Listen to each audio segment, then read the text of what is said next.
हैं पेबैक के बारे में। यह कहानी है एक जिद्दी आदमी की जो अपने पैसों के लिए शहर के सबसे बड़े माफिया की धज्जियां उड़ा देता है। कहानी की शुरुआत होती है और हम पोर्टर नाम के आदमी को देखते हैं जो घायल है। उसके पीठ में 2 गोलियां लगी हैं और वो जमीन पे पड़ा हुआ है। तब उसे एक जानवरों का डॉक्टर उठाता है और दोनों गोलियां निकाल देता है। अब धीरे धीरे पोर्टर ठीक हो रहा है। जैसे ही वो बिल्कुल ठीक होता है वो सीधा आता है शहर की तरफ, मगर उसके पास अब कोई भी पैसे नहीं है कि वो आगे जा सके। तभी उसे एक भिखारी नजर आता है। पोर्टर जाकर के उसके पैसे उठा लेता है। भिखारी उससे लड़ने की कोशिश करता है मगर पोर्टर नहीं मानता। वो थोड़े से पैसे लेकर के पहुंचता है एक जगह पे खाना खाने के लिए, मगर उसे पता है कि खाना खाने के बाद फिर से उसके पास पैसे नहीं बचेंगे। फिर भी वो भरपेट खाना खाता है और चला आता है सड़क पे। वो चारों तरफ ढूंढ रहा है कि यहाँ पर कौन इंसान है जिसकी शक्ल उससे मिलती हो। तभी उसे एक आदमी नजर आता है। पोर्टर जाकर के उसे टकराता है और उसी समय बटुआ चुरा लेता है उसका और सीधा पहुंच जाता है बैंक में। उसे पता है कि वो इंसान उसी की तरह दिखता था, यानी अब वो उसके पैसे निकाल सकता है। पोर्टर के पास अब ठीक ठाक पैसे आ चुके हैं। वो सीधा पहुंचता है एक दुकान में अपने लिए अच्छे कपड़े खरीदने के लिए। फिर उसे आइडिया आता है कि अभी भी उस आदमी का कार्ड उसके पास है और कार्ड की मदद से वो बहुत सारी चीजें खरीद सकता है। तो वो बहुत सारी घड़ियां खरीदता है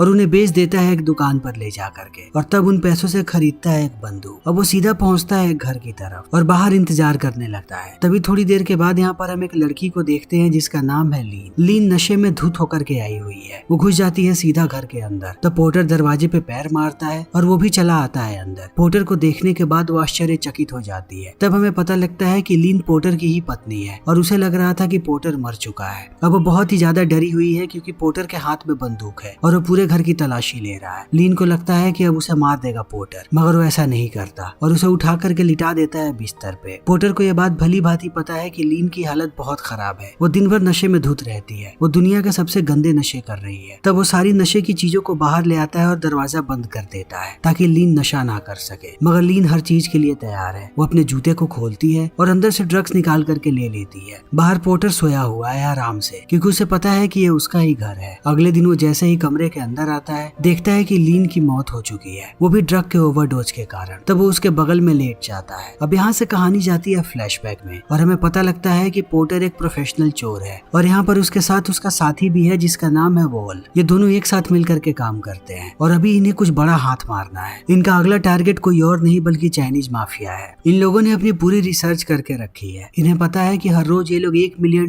कैश लेकर के एक जगह से दूसरी जगह जाते हैं और इनकी सबसे बड़ी दिक्कत है कि ये लोग सीट बेल्ट नहीं लगाते और पोर्टर के लिए यही काम की चीज है। अगले दिन वो गाड़ी लेकर के आते हैं और पोर्टर इनके सामने तेज गाड़ी ला करके उस पर टक्कर मार देता है। इन्हें कुछ नहीं होता मगर वो सारे के सारे लोग बेहोश हो जाते हैं क्योंकि सीट बेल्ट न लगाने के कारण सबके सर पे चोट लगी है। पोर्टर एक कटर निकालता है और ब्रीफकेस को काट के लेकर के जाने लगता है। तभी यहाँ पर लीन आती है गाड़ी लेकर के और दूसरी गाड़ी से ये लोग निकल जाते हैं। यहाँ से निकलने के बाद जब लीन पैसों को गिनती है तो बताती है कि ये सिर्फ $1,40,000 है, ना कि $1 मिलियन। तब वॉल भड़क जाता है, कहता है कि मुझे $1,40,000 की जरूरत है अपने बिजनेस को स्टार्ट करने के लिए, मगर आधे पैसे तुम ले लोगे तो मेरे पास सिर्फ $70,000 बचेंगे। पोर्टर कहता है कि तुम ज्यादा लालची हो रहे हो, $70,000 भी बहुत होते हैं। तब वॉल गुस्सा हो जाता है। पोर्टर समझ जाता है कि यहाँ पर हालात खराब होने वाले हैं। वो बंदूक निकालता है, तभी देखता है कि लीन ने भी उस पर बंदूक तान दिया है और पोर्टर कुछ कर पाता उससे पहले लीन उस पर गोली चला देती है। वो गिर जाता है नीचे। तब वॉल उसे तस्वीर दिखाता है और कहता है कि तुम्हारा जिस लड़की के साथ चक्कर है, तुम दोनों की फोटो मैंने तुम्हारी पत्नी को दिखा दिया, तब से वो तुम्हारी जान लेना चाहती थी। इतना कहने के बाद वो दोनों यहाँ से निकल जाते हैं, ऐसे ही पोर्टर को छोड़ करके। अब कहानी चली आती है वर्तमान समय में। पोर्टर को लगता है कि कोई दरवाजे पे है। जैसे ही वो बाहर देखता है उसे एक लड़का नजर आता है। वो तुरंत उसे अंदर खींच करके पीटना शुरू कर देता है। उसे पता है कि यही लड़का नशे की चीजें दिया करता था लीन को। बहुत देर पीटने के बाद वो कहता है कि मुझे पता है कि तुम वॉल के लिए काम करते हो, वॉल ये सारी चीजें भेजता है, मुझे बताओ कि वो कहाँ पर है। वो लड़का कहता है कि मैं वॉल के लिए काम नहीं करता, मैं स्टैन के लिए काम करता हूँ। तब पोर्टर यहाँ पर स्टैन का एड्रेस लेता है और चला जाता है उसके अड्डे पे। बाहर ही एक आदमी है जो कहता है कि वो उसे अंदर नहीं जाने देगा। तो पोर्टर उसे पीटता है और चला आता है अंदर। अंदर आते ही वो देखता है कि 2 पुलिस वाले भी यहाँ पर खड़े हैं और बगल में स्टैन खड़ा है। पोर्टर कहता है कि मुझे तुमसे बात करनी है। स्टैन कहता है कि मैं तुमसे बात नहीं करना चाहता। तब वो नशे वाली चीजें फेंकता है टेबल पे, जिसे देख करके पुलिस वाले चौंक जाते हैं और स्टैन को कहते हैं कि तुमने कहा था कि तुमने इस धंधे को बंद कर दिया है। तब स्टैन पोर्टर को खींच करके लाता है बाहर और कहता है कि आखिर तुम क्या चाहते हो। वो कहता है कि मुझे वॉल का पता चाहिए, मेरी बीवी मर चुकी है नशे के कारण।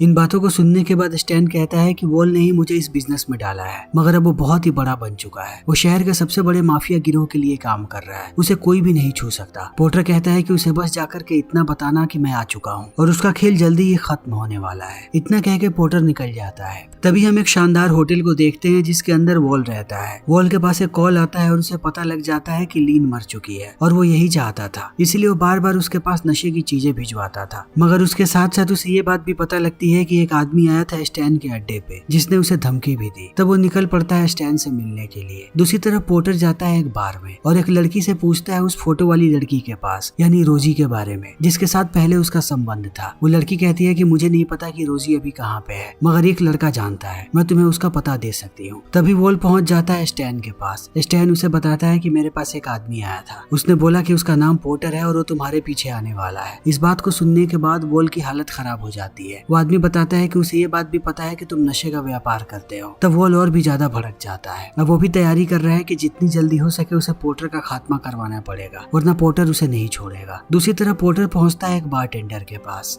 और उससे पूछता है कि मुझे बताओ रोजी कहाँ पे है। तब वो नहीं बताता। फिर पोर्टर उसकी धुलाई करता है। तब वो सीधा कॉल लगा देता है रोजी के पास। रोजी को पहले भरोसा नहीं होता कि पोर्टर अभी भी जिंदा है, मगर उसकी आवाज को पहचानने के बाद वो उसे ऊपर बुलाती है। ऊपर जाने के बाद हमें पता लगता है कि रोजी एक वेश्या है, मगर उसके क्लाइंट बहुत ही बड़े बड़े लोग हैं। पोर्टर भी उसका क्लाइंट था, मगर कहीं न कहीं ये दोनों एक दूसरे के लिए कुछ न कुछ तो महसूस करते हैं। पोर्टर कहता है कि मुझे बताओ कि वॉल कहाँ पे है और वॉल के बारे में तुम क्या जानती हो। रोजी बताती है कि वॉल एक हैवान आदमी है। हमारे ग्रुप की बहुत सारी लड़कियां वहाँ पर गई हुई थी, मगर वो सबको बड़ी ही बेरहमी से पीटता है। तब से उसे बैन कर दिया गया। अब हमारे गिरोह की कोई भी लड़की नहीं जाती उसके पास। पोर्टर कहता है कि वो कहाँ रहता है। रोजी उसे होटल का एड्रेस बताती है। कहती है कि वो होटल बहुत ही ज्यादा खतरनाक है, उस पूरे होटल में सिर्फ और सिर्फ माफिया वाले रहते हैं। पोर्टर जाने लगता है। तब वो कहती है कि अगर तुम वहाँ गए तब तुम्हारा बचना मुश्किल है, और अगर उन्हें पता लग गया कि वहाँ का एड्रेस मैंने तुम्हें दिया है तब वो मुझे भी नहीं छोड़ेंगे। पोर्टर कहता है कि तुम चिंता मत करो, चाहे मेरी जान भी चली जाए मगर मैं तुम्हारा नाम नहीं लूंगा। तभी हम वॉल को देखते हैं जो सोया हुआ है। अचानक उसकी आंख खुलती है और वो देखता है कि पोर्टर उसके सामने है। वो डर जाता है। पोर्टर उस पर बंदूक तान करके कहता है कि मेरे पैसे कहाँ हैं, मुझे मेरे $70,000 चाहिए। वॉल कहता है कि अब मैं काम करता हूँ यहाँ के माफिया के लिए और मैंने पैसे उन्हें दे दिए धंधे के लिए। पोर्टर कहता है कि मैं कुछ नहीं जानता, अगर कल तक मुझे मेरे पैसे नहीं मिले तब मैं तुम्हें जिंदा नहीं छोड़ूंगा। मगर इतने से भी पोर्टर का मन नहीं भरता। वॉल के बगल में जो लड़की होती है वो उसे कहता है कि अगर तुम्हें जिंदा रहना है तो इसे पीटो। वो वॉल को पीटने लगती है। तब उससे पूछता है कि मुझे बताओ कि मेरी और रोजी की फोटो तुम्हें कहाँ मिली। वॉल बताता है कि वो मुझे दूसरी वेश्या ने दिया था। पोर्टर कहता है कि क्या तुमने रोजी को भी पीटा है। वॉल कुछ नहीं बोलता। पोर्टर निकल जाता है यहाँ से। तभी वॉल भागते हुए पहुंचता है अपने बॉस के पास और उसे बताता है कि मुझे $70,000 चाहिए। जितने भी पैसे मैंने तुम्हें दिए हैं उनमें से $70,000 पोर्टर के हैं और कल तक मैंने पैसे नहीं दिए तो वो मुझे मार देगा। उसका बॉस कहता है कि तुम कब से डरने लगे, अगर मुझे पहले पता होता कि तुम डरने वालों में से हो तो मैं तुम्हें अपने गिरोह में शरीक ही नहीं करता। मेरे पास जो पैसे आ गए वो कभी भी वापस नहीं मिलते। ये सारे के सारे पैसे धंधे में लगने वाले हैं। अगर सच में तुम्हें डर लग रहा है तो तुम खुद उसका मुकाबला करो और अब से तुम इस होटल में भी नहीं रह सकते। जब तक पोर्टर वाला मामला सुलझ नहीं जाता तुम कहीं और जा करके रहो। जैसे ही वॉल यहाँ से जाता है हम उसके बॉस को बात करते हुए सुनते हैं। उसके बॉस का नाम है कार्टर। कार्टर कहता है कि लगता है शहर में कोई दमदार आदमी आया है जो सीधा हम लोगों से पंगा ले रहा है और उसने हवा निकाल दी वॉल की। वॉल पे नजर रखो, जितनी जल्दी हो सके उसका काम तमाम कर दो, बात हमारे गिरोह तक नहीं आनी चाहिए। दूसरी तरफ हम वॉल को देखते हैं जो परेशान है। वो सीधा उसी लड़की को कॉल करता है जिसके साथ वो रात में सोया था। उस लड़की का नाम है पॉल। वो चाइनीज माफिया से मिली हुई है। वो उसे कहता है कि कुछ समय पहले चाइनीज माफिया से जो पैसे चोरी हुए थे वो किसी और ने नहीं बल्कि पोर्टर ने ही चुराया था और वो मेरे पास आने वाला है, तो अपने गिरोह को तैयार करो। थोड़ी देर के बाद पोर्टर आता है वॉल के पास पैसे लेने के लिए। तभी चाइनीज माफिया वाले आकर के उस पर हमला कर देते हैं, उसे पीटते हैं और स्टैप करने के लिए आगे बढ़ते हैं। तभी वही दोनों पुलिस वाले यहाँ पर चले आते हैं जिन्हें हमने स्टैंड के पास देखा था। इनका नाम है हिक और फिल। पुलिस वालों को देखने के बाद चाइनीज माफिया यहाँ से चली जाती है। तब हिक आता है पोर्टर के पास और कहता है कि मुझे पता है कि वॉल से तुम अपने पैसे लेने आए हो, मगर वो पैसे अब सिर्फ तुम्हारे नहीं है, उनमें से हमें भी आधा हिस्सा चाहिए वरना तुम्हारी बीवी के मर्डर केस में हम तुम्हें फंसा देंगे। इतना कह के वो चले जाते हैं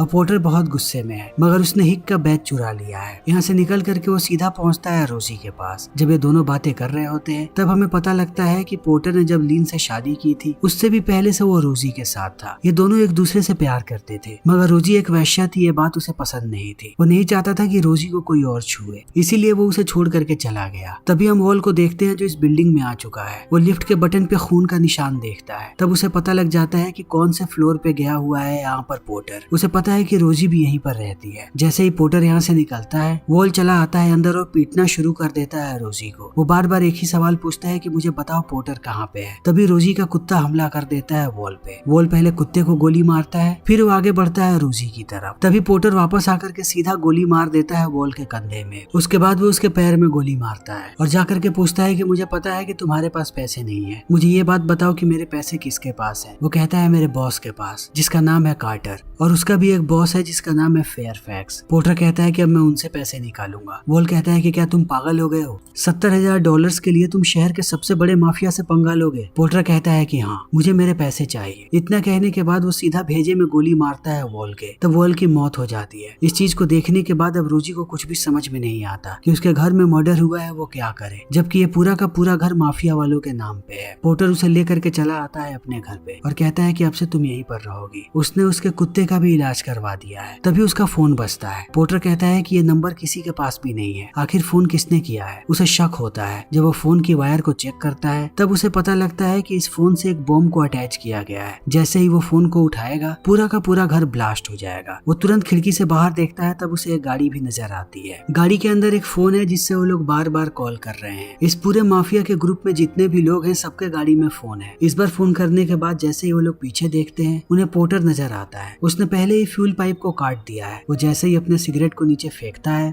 पूरी की पूरी गाड़ी ब्लास्ट हो जाती है। अब वो शाम को पहुंच जाता है जहाँ पर माफिया वाले रहते हैं। उन्हें उसके अड्डे पे जाना है। तभी वो पुलिस वाले उसे रोकते हैं। पोर्टर देखता है कि पीछे स्टैन भी बैठा है। फिल कहता है कि तुम देरी कर रहे हो, हमें हमारे पैसे चाहिए। पोर्टर कहता है कि मैं उसी काम में लगा हुआ हूँ। वो अपनी बंदूक दे देता है और कहता है कि इसे थोड़ी देर के लिए रखो, मैं माफिया वालों से मिलने जा रहा हूँ। वो अंदर बंदूक लेकर के नहीं जाने देंगे। गेट पे जाने के बाद वो कहता है कि मैंने ही वॉल को मारा है। इस बात को सुनते ही कार्टर उसे अंदर बुलाता है। अंदर जाकर के पोर्टर सबसे पहले 2 लोगों को पीट के नीचे गिराता है और उनका बंदूक लेकर के आगे बढ़ जाता है कार्टर की तरफ और उससे कहता है कि मुझे मेरे पैसे चाहिए। कार्टर कहता है कि मेरे पास कोई पैसा नहीं है और तुम्हें पैसा नहीं मिलने वाला। तब पोर्टर उससे कहता है कि अपने बॉस के पास कॉल लगाओ। वो सीधा कॉल करता है ब्रॉन्सन नाम के आदमी के पास। हम देखते हैं कि ब्रॉन्सन बहुत ही अमीर है और वो अपने बेटे से बहुत प्यार करता है। आज उसके बेटे का बर्थडे है, इसीलिए उसने सबसे महंगी गाड़ी उसे गिफ्ट में दी है। कार्टर उसे कॉल करके पूरी बात बताता है। तब ब्रॉन्सन कहता है कि किसी को कोई पैसा नहीं मिलने वाला और मुझे ये बात सुनकर के ताज्जुब हो रही है कि मेरे होटल के अंदर कोई घुसा है और मेरे आदमी को धमकी दे रहा है। इस बात को सुनने के बाद पोर्टर उससे कहता है कि अगर जल्दी से तुमने मुझे मेरे पैसे नहीं दिए तब मैं तुम्हारे पीछे आऊंगा। इतना कहते ही वो कार्टर को गोली मार देता है। तब ब्रॉन्सन भी आश्चर्यचकित रह जाता है कि ये कौन आदमी है। पोर्टर को वहीं पर नीचे एक डायरी नजर आती है जिसके अंदर फेयरफैक्स का नंबर और एड्रेस है। वो डायरी को लेकर चला आता है बाहर आते ही उससे कहता है कि पैसे कहाँ है। वो कहता है कि मुझे अभी 1-2 लोगों से और मिलना पड़ेगा तब पैसे मिलेंगे, मुझे मेरी बंदूक दो। तब वो पुलिस वाला उसे बंदूक देता है मगर पोर्टर बंदूक को नहीं छूता। वो पेपर में लेता है बंदूक को ताकि उस पे उसके उंगलियों का निशान ना जाए। अब वो सीधा बंदूक को रख देता है ला करके वॉल के लाश के पास और पुलिस वाले के बैच को भी उसके हाथ में रख देता है और इतने सबूत काफी है उन दोनों पुलिस वालों को फंसाने के लिए। फिर वो सीधा जाकर के मिलता है रोजी से। रोजी कहती है कि जितनी जल्दी हो सके हमें शहर छोड़ करके भागना पड़ेगा। पोर्टर कहता है कि हम कहीं नहीं भाग सकते, अगर हम भागे तो माफिया वाले ऐसे ही हमारे पीछे आते रहेंगे। इनसे बचने का एक ही तरीका है कि सारे माफिया वालों को हम खत्म करते हैं। अब मैं जैसा कहता हूँ वैसा करो। वो सीधा रोजी को लेकर के पहुंचता है एक फाइट क्लब के बाहर। फाइट क्लब के अंदर जाकर के वो ढूंढता है ब्रॉन्सन के बेटे को। जैसे ही वो उसे मिलता है वो बाहर चला आता है। जैसे ही ब्रॉन्सन का बेटा जॉनी बाहर आता है, रोजी उसके तरफ इशारा करके कहती है कि मैं तुम्हारे बर्थडे का गिफ्ट हूँ। वो खुश हो जाता है। वो रोजी के साथ चला आता है गाड़ी के अंदर। तब वो उसके हाथों में हथकड़ी लगा देती है और इस गाड़ी को पोर्टर चला रहा है, यानी इन लोगों ने ब्रॉन्सन के बेटे को किडनैप कर लिया। थोड़ी देर के बाद हम देखते हैं हिक्स को, जो अपने साथी के साथ फेयरफैक्स के घर के आगे है, क्योंकि उन लोगों ने अभी अभी अंदर जाते हुए पोर्टर को देखा था। फेयरफैक्स जैसे ही अंदर जाता है, पोर्टर उसके सामने चला आता है और उसे कहता है कि ब्रॉन्सन को कॉल लगाओ, मुझे मेरे पैसे चाहिए। बात करने के बाद ब्रॉन्सन भी पागल हो जाता है। उसे डर लग रहा है कि कहीं ये आदमी मार न दे फेयरफैक्स को। वो पैसे देने के लिए मान जाता है मगर पोर्टर की एक ही शर्त है कि पैसे देने के लिए खुद ब्रॉन्सन आएगा। उसे ये बात पता है कि ब्रॉन्सन कभी भी कुछ भी कर सकता है, वो अब कभी भी जिंदा नहीं छोड़ेगा पोर्टर को। ब्रॉन्सन कहता है कि मैं नहीं आऊंगा। तब वो बताता है कि तुम्हारा बेटा मेरे पास है। तब ब्रॉन्सन भड़क जाता है। वो कहता है कि अब तुमने लाइन क्रॉस कर दी है, अब तुम जिंदा नहीं बचने वाले। मगर इन बातों से कोई फर्क नहीं पड़ता पोर्टर को। बाहर हम उन दोनों पुलिस वालों को देखते हैं। अब उनके पास आते हैं इंटरनल अफेयर्स वाले और सारे सबूतों को दिखाते हैं कि इन दोनों ने मर्डर किया है वॉल का, यानी ये दोनों हमेशा के लिए जाने वाले हैं अंदर। जैसा सोचा था पोर्टर ने सब कुछ वैसा ही हो रहा है, मगर वो जैसे ही बाहर आता है बिल्डिंग से, स्टैन आकर के बंदूक तान देता है उस पे। फिर उसे गाड़ी में बैठा के कहता है कि अब माफिया वाले मुझे माला माल कर देंगे। तभी यहाँ पर चाइनीज माफिया वाले चले आते हैं और वो अंधाधुंध गोलियां चलाने लगते हैं। पोर्टर छुप जाता है स्टैंड के पीछे और चुपके से निकल जाता है गाड़ी से बाहर, और बाहर आते ही वो चाइनीज माफिया वालों पे गोलियां चलाना शुरू कर देता है। तब वो गाड़ी रिवर्स करके उसे कुचलने की कोशिश करते हैं, मगर वो बड़ी ही चालाकी से चला आता है गाड़ी के नीचे और एक एक करके सबको छल्ली कर देता है। मगर अभी भी पॉल जिंदा है। जैसे ही वो बाहर आता है पॉल उस पर बंदूक तान देती है, मगर पॉल के बंदूक में गोलियां नहीं है। पोर्टर उसकी आंखों में देखता है और अपनी बंदूक नीचे कर लेता है ताकि वो उसकी जान बख्श दे। तभी फेयरफैक्स के लोग पीछे से आकर के उसके सर पे मार के बेहोश कर देते हैं। इस बार जब उसकी आंख खुलती है तब वो अपने आप को पाता है एक फैक्ट्री में। फेयरफैक्स के लोग चारों तरफ फैले हुए हैं और एक ही सवाल पूछ रहे हैं कि बताओ जॉनी कहाँ पे है, मगर पोर्टर कुछ नहीं बताता। तभी यहाँ पर ब्रॉन्सन आता है सारे पैसों को लेकर के, कहता है कि $1,40,000 हैं जो वॉल ने दिए थे, इन्हें लो और बताओ कि जॉनी कहाँ है। जब वो कुछ नहीं बोलता तब ये लोग उसे टॉर्चर करने लगते हैं। कुछ देर के बाद वो एक अपार्टमेंट का एड्रेस बताता है। ब्रॉन्सन कहता है कि हमें तुम पे भरोसा नहीं है, तुम भी साथ चलो। ये लोग उस अपार्टमेंट के बाहर आते हैं और गाड़ी में पोर्टर को छोड़ करके फेयरफैक्स और ब्रॉन्सन दोनों जाने लगते हैं अपार्टमेंट की तरफ। जैसे जैसे वो लोग आगे बढ़ रहे हैं वैसे वैसे पोर्टर पीछे से डिक्की से चला आता है बाहर सीट को काट करके और गाड़ी में पड़ी फोन से कॉल करता है अपार्टमेंट के अंदर।